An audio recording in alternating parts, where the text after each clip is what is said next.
Well, let me tell you before I forget that we are eventually, this is a Bible class, and we are eventually going to get to the Bible. It may take us a little while to do that, so be patient with me as I kind of really prepare us for, I think, what the Bible has to say. When I was at Georgetown, one of the things that happened was began a ministry that was called Legacy. And kind of like Stan was saying, it was a ministry that was designed for seniors to minister rather than to be ministered to. I think we need ministering to, but this has this outward orientation. And so what we're going to be doing, I'll be preaching today as well, and then the next 2 Sunday mornings in this class, is really trying to marry the legacy class with the legacy ministry. And so, congratulations, you are attending the first wedding in the new chapel as we try to marry these two concepts. And so the idea is that it's not just going to be a time to come and learn, but it's going to result in some very concrete action. And I think as we go through this morning and go through the worship time a little bit later on, hopefully you'll see the need for that action and will be motivated to be a part of it. The word legacy is actually kind of popular. I think it's a great word. I love this definition from the Longman Dictionary of Contemporary English.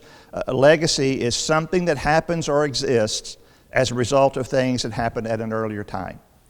A legacy is something that is in place right now because of something that was done in prior times. And so it could be positive or negative.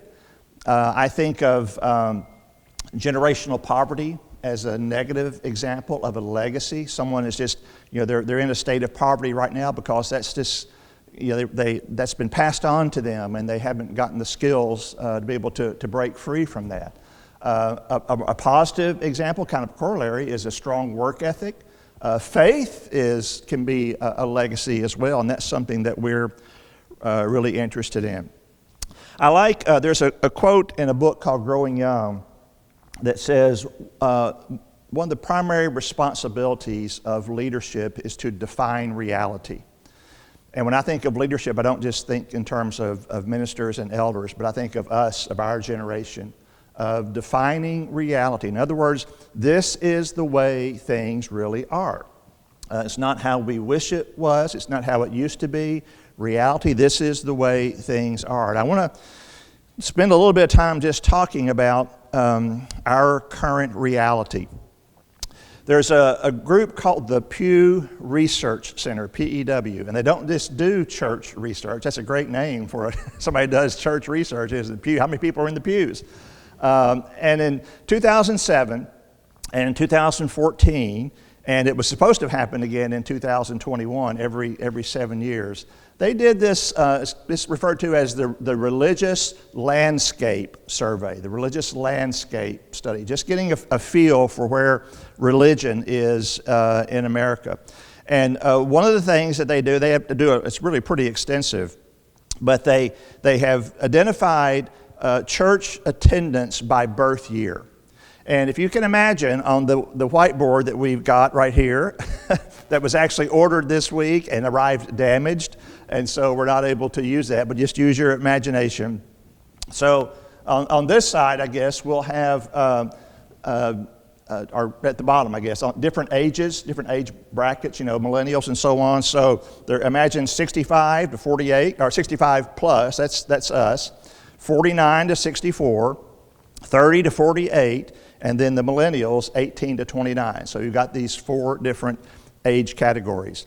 And here are the numbers that basically identify how many of each of these generations will be in church on any given Sunday.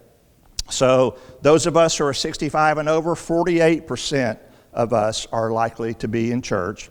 When you go down to the generation below us, 49 to 64, it's 38%. You go down to those 30 to 48, 33% of them are likely to be in church. And you go down to the millennials and just 27%. 27%. And I have seen some studies that show that number as low as 15%. So you can imagine what's going on here, the trajectory of of church attendance. We'll talk about church membership in the sermon this morning, but just church attendance as people get younger. 48%, 38%, 33%, and then dropping down to 27%. Christian Chronicle ran an article several years ago, and the title of the article was "Christian Universities Feel the Pinch as Churches of Christ Shrink." The subheading was "Sharp Decline Seen in Number of Freshmen Who Identify with the Numerically Declining Fellowship." And so they were able to get numbers that identify how many freshmen who are part of our fellowship are at the Christian colleges that are associated with Churches of Christ, Abilene and Harding and Lipscomb and Lubbock and whichever one you went to that I'm not mentioning, all of those. And they looked at an 18-year period and just did a contrast. And this is kind of an indicator maybe of where some things are.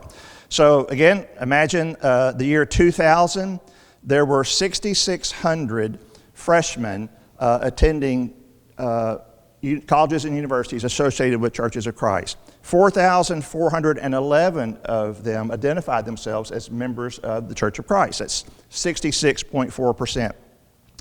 In 2017, the number of freshmen dropped to 5,600, so from 6,600 to 5,600, and that's kind of indicative of the overall decline in those schools. But here's what I think is most significant. The number of students who identified themselves as being part of the Church of Christ dropped to 2,177, 38.9%. So in 2017, the latest numbers that I have seen, those from Churches of Christ who were present at our Christian universities freshmen dropped from 66.4 to just 38.9%.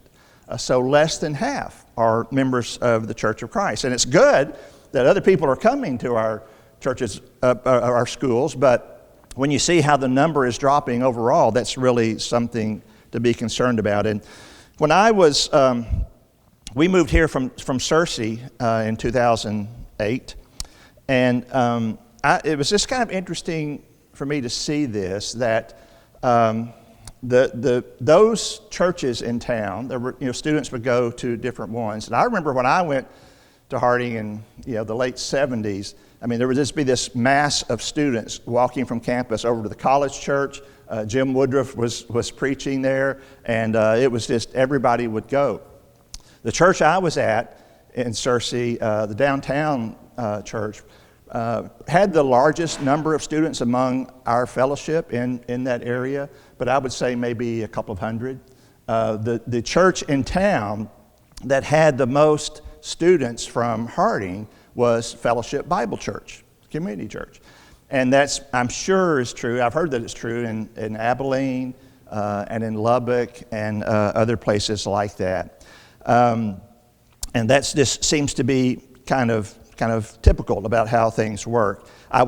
What I was most surprised to learn, though, was that the majority of students didn't go to church anywhere regularly on Sunday morning. They might go when they went home, but they were not in church on Sunday morning. And I'm not concerned just about those who are leaving our fellowship. I'm also concerned about those who are leaving church altogether. But I am concerned about those who are just leaving our fellowship. It just seems like for some, they would feel like those people are leaving God. I don't feel that way personally, but it just concerns me that so many from Churches of Christ, once they are on their own, aren't staying with Churches of Christ. They're going to other religious groups. And again, it's not anything against some of those churches. I don't want to be a feeder church for Austin Stone and for Gateway and for Celebration. I want the people who are in our fellowship, our kids and grandkids, to take up the baton in our fellowship. But that's not happening. So many of the very best and brightest of our students aren't staying with our fellowship. I'm curious, and I fit this category. How many of you have kids or grandkids who have left the Church of Christ for some other some other church? Good number of us, yeah. How many of you have kids or grandkids who have left church altogether and are not going anywhere? And I'm in that group as well. Yeah, most of us have that experience. And for me, again, the issue isn't just leaving church, it's leaving God. And for some, that might be for a period of time, and then they eventually come back. But even then, if it's for a period of time, during these formative years, when they're picking a career and they're picking a mate, if they're doing that without a fellowship of believers and without much of a relationship with God, that's just not a good thing. And so what we're seeing is that there are more that might come back, but that number is declining. And so fewer and fewer are coming back once they leave. And I think it's, we can bring this even a little closer to home. There are several studies that have shown that at least 50% of young people, once they graduate from high school and go off to college, will drop out of church. 50%. And these are reputable research organizations. This is not just somebody making up a number. In fact, some studies show a higher rate than that.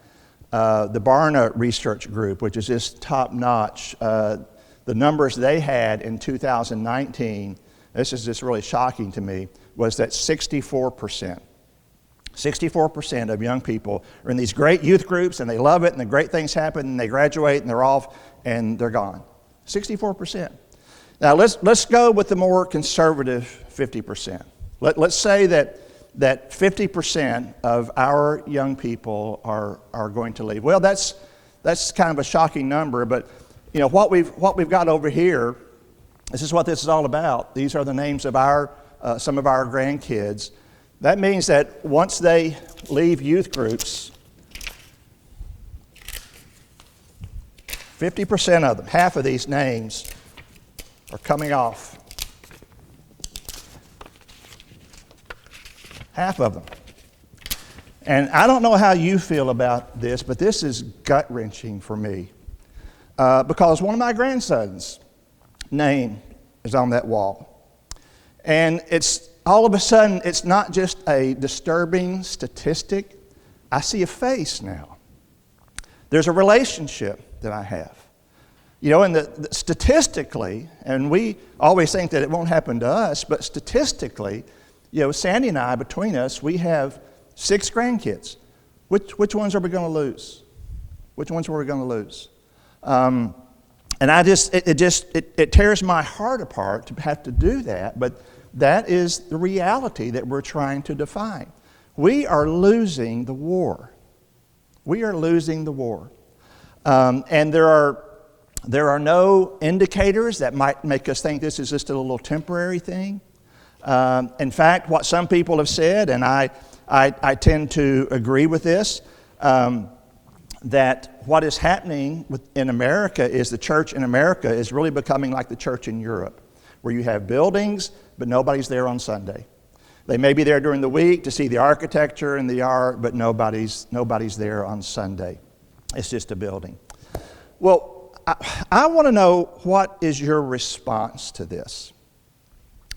And I'm not asking right now about, how do we fix it or what has caused it. We'll talk about that more as we go on the next couple of weeks. But just what's your gut reaction when you come face to face to seeing your kids' names taken off this wall? How do you feel about that? This is a real question for you to answer. Yeah. It's painful. Painful. Makes me really cry. Oh, I know. Yeah.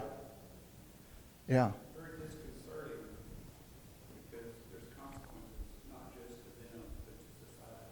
Yeah. Yeah.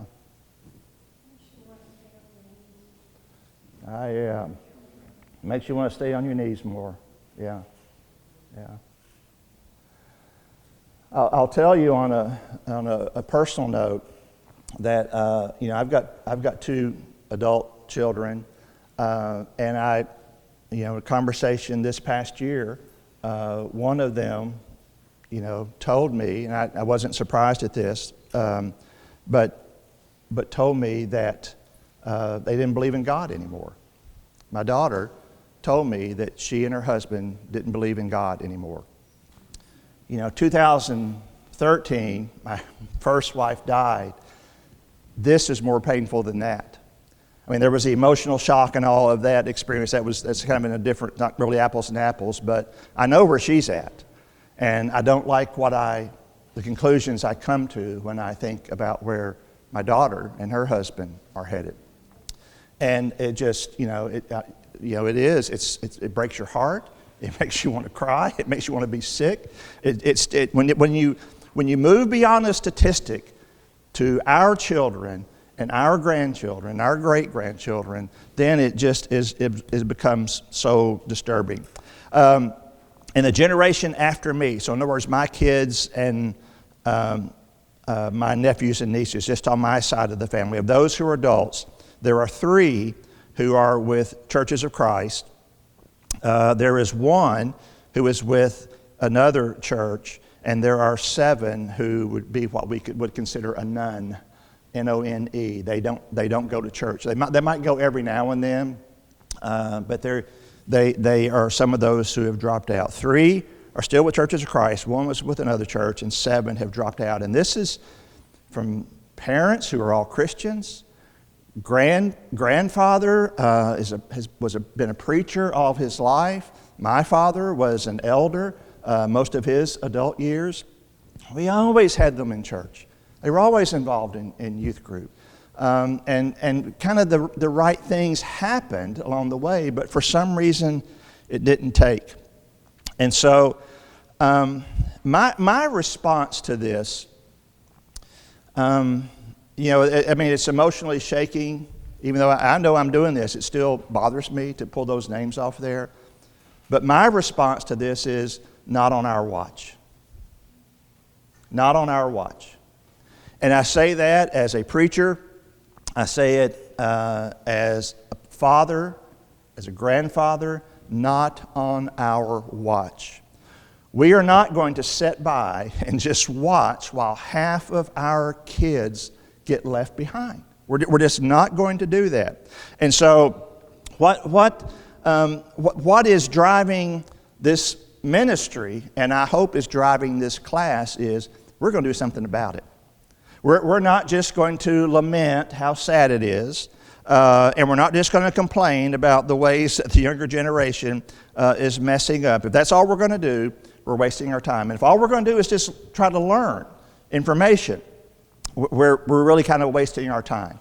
What we want is to come up with some action, some things that we can do where we can really make a difference. I did a little research on this word legacy. Well, I Googled it. That's what we call research anymore. I Googled it and was curious to see what other people were doing kind of in this area, and it was really interesting to see some of the things that were happening. That it's a great church. I'm not telling you, it's Hill Country Bible Church here in our area. They've got a legacy ministry for seniors, and so that's just a fantastic church. But their legacy ministry is about taking this trip, and we have this activity for seniors, and we're going to do these things, and it's all about just kind of activities and things that those seniors are being provided with. In other words, ministry to seniors rather than ministry from seniors. I saw another use of legacy ministry. I believe it was in New York, and it was, I think, in the Methodist Fellowship. And it was, the legacy ministry was a ministry that helps dying churches shut down. And it's interesting, there's actually a ministry in Churches of Christ that does the same thing. That's their ministry, is to help dying churches be able to go out of business gracefully, and what to do with their building and all that sort of thing. And that really frustrates me, because what it sounds like is these ministries are for people who are done. We kind of assume that the legacy has been established, and now, okay, we're ready to retire and play golf and travel and do all those fun things that we do when we're retired. Well, when I look at the spiritual state of the younger generation, our work is not done. It is far from done. And rather than retiring older generations from the kingdom, the purpose of this ministry is to mobilize seniors. It is to mobilize us, to call us to mission. I think a lot of us feel like, the church has kind of left us behind, and our best days have been spent already, and we don't have much to offer, or maybe the church doesn't think we have much to offer. We're going to challenge that. We're absolutely going to challenge that, because I think you'll especially see this morning from the text we're going to look at in the sermon, that's not a very biblical idea, and we do have a great deal to offer. So what we want to do is just mobilize this group to impact the faith development of those who come behind us, to do what we can to impact their faith development. We still need youth ministries and children's ministries and all those good things, but we need to be a part of that, and we need to help with that. Doesn't mean I'm teaching the two-year-old class, but there are other things that we can do, and I think we're going to talk about a couple of specific things over the next 2 weeks, and I think you're going to be surprised. Really surprised at what this call to action looks like. But as Stan mentioned earlier, most senior ministries emphasize ministry to seniors, and again, that's a good thing. But what this is going to be about is how we can minister to others. And what I really like is the more we do this, the more we are being ministered to. The more we find a sense of purpose in our lives as we get older, and that we are needed, the more that does something really good for us. And so our approach is, what we're going to do is just look through Scripture. And we're going to pull out everything that might inform how we can make a difference. And we're going to spend a lot of time in the Psalms. We'll start off there this morning in the worship time. But there's, what time is it, Stan? And remind me of. So I've got how long? 20 minutes. Okay, good. And dear, help me remember before worship to go out to the car and get my glasses. But I'm going to make it through this one as best I can. In Matthew 18, I love it when I read something that surprises me. And it's not that I know everything that there is to know about the Bible, but every now and then you see something, it's like, oh, I didn't realize that was in there. Did they just put that in? Or a context perhaps that, wow, I didn't make that connection. And Matthew 18 did that for me a while back. I think in verse 12, no, that's okay, thanks. Jesus tells this parable that says, very familiar, if a man has 100 sheep and one of them wanders away, what will he do? Won't he leave the 99 others on the hills and go out to search for the one that is lost? And if he finds it, I tell you the truth, he will rejoice over it more than over the 99 that didn't wander away. Now, did any of you remember the old song, The 90 and 9? Old hymn that began with something, I don't remember how it goes exactly. I haven't sung this in decades. But began with something like, there were 99 sheep that the shepherd left safely in the fold. That's not accurate. He didn't leave them safely in the fold. Where did he leave them? In the hills. What's in the hills? Wolves and bears and people who might steal them. So there was a certain amount of risk here that he took in leaving them to go after the one. And the principle we get from this is that, God cares about that one and will do whatever it takes to get the one. Even if is there some risk? We don't know what that is, what he's thinking about here, but if there's some risk, I'm not going to neglect the one just to take care of the 99. I'm going to go after the one. And that's an important principle for us all across the board. What surprised me, though, was this.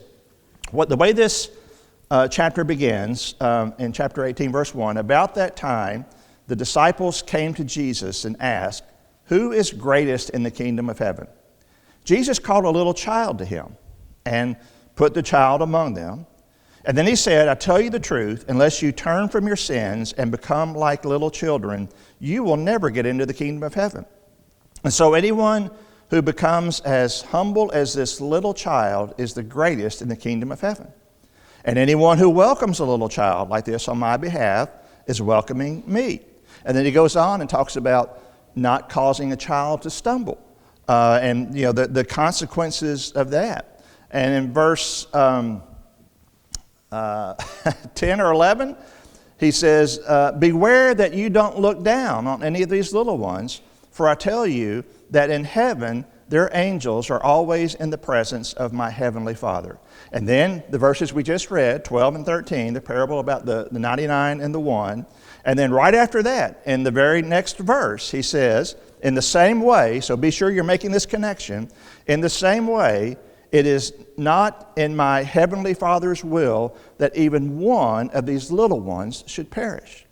So we have this parable about the 99 and the 1, and right before that, there's this extended section about children and those younger, and then right after that, he specifically makes the application that God doesn't want even one of those little ones to perish. What that tells me is that this principle of the 99 and the 1, that applies to anyone, but if it applies to everyone, but if it applies to anyone at all, it is to our young people. I mean, that is before this parable, and it is after that parable. And so it seems to me like if there's going to be any area of concentration on being sure that we don't neglect the 1 because we're busy caring for the 99, it ought to be when it comes to our children.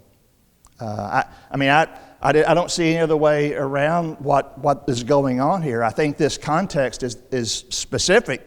And I think the application that he makes there in verse 14, which says, "in the same way," is pointing us to that conclusion. And so one of the things that we have to do is decide, how seriously are we going to take Matthew 18?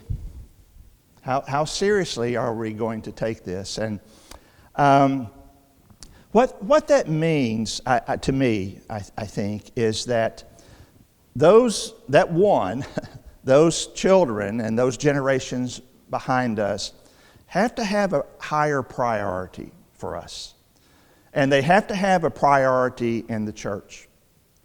And I wonder if we can't even get to the point where, because we are so bothered by this, and because we are so convicted by Matthew 18, that we might even get to the point where we would say that, when there's a decision that has to be made, maybe it's usage of space or it's budgeting or whatever it might be, that my first response is not going to be whether or not I like it. My first response is going to be whether or not it will help them. Are you following here? That when some decision has to be made, resources, practices, whatever it is that might be, that my first response is not going to be, well, I don't like that, or I do like it. It's not about me. That my first response is going to be, is it going to help them? And not just do they like it, because they might like it and it might not help them.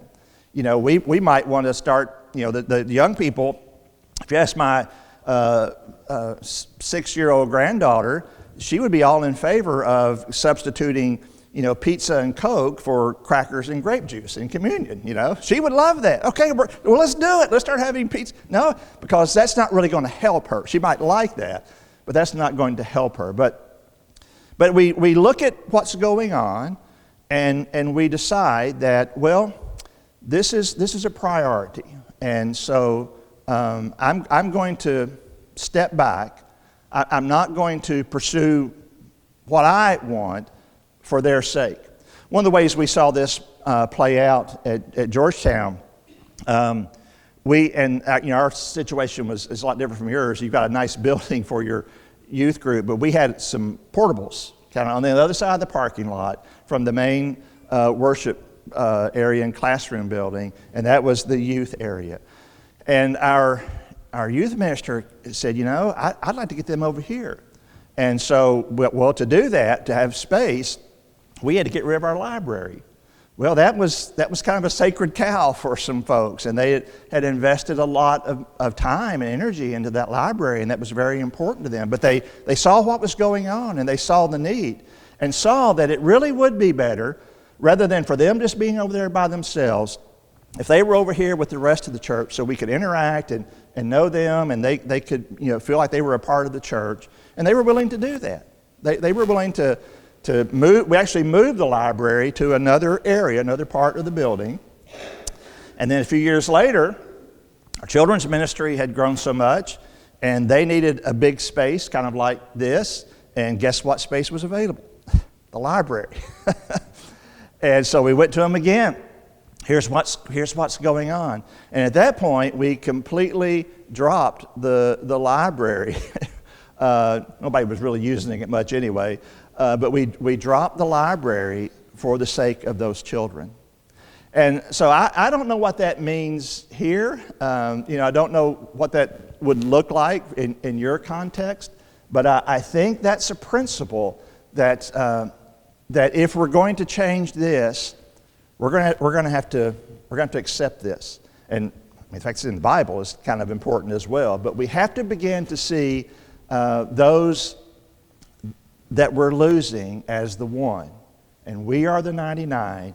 And so how seriously are we going to take this? What are we going to do about this? Now, one thing that we might wonder about,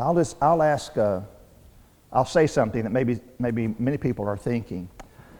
Isn't that part of the problem of the younger generation? Is they're used to kind of getting what they want. And are we not enabling them if we take that kind of an approach? That we're going to step aside so that for your benefit. Shouldn't it be the other way around? Shouldn't they be serving us? Well, my response is yes, they should. Let's model that for them. Let's show them how that works. When you look in John 13, who should have been washing the disciples' feet that day? Didn't need to be Jesus. It needed to be the disciples. So what did he do? He modeled for them what they needed to be doing. And he was very specific in pointing that out. He wanted them to see that lesson. So we're not just going to step back and let the young people kind of take over the church. That wouldn't be really all that constructive, and that would be enabling, I think, what is maybe a weakness of some of the younger generations. But instead, we're going to come alongside them, and we're going to do some things that maybe, this wouldn't be what I would want to be doing, but if it's going to help them, then I'm going to be a part of it. And so I've got an assignment for you this week, and we'll come back to this passage next week. But I've got an assignment for you this week, and this will be on the test. So I'm gonna come back. I'm gonna ask you about this next week. Your assignment is this: when you leave here, and when you go in there, or maybe as you're leaving there, just sometime this morning, that you are going to introduce yourself to a child or a teenager or a young family. Just get to know a name.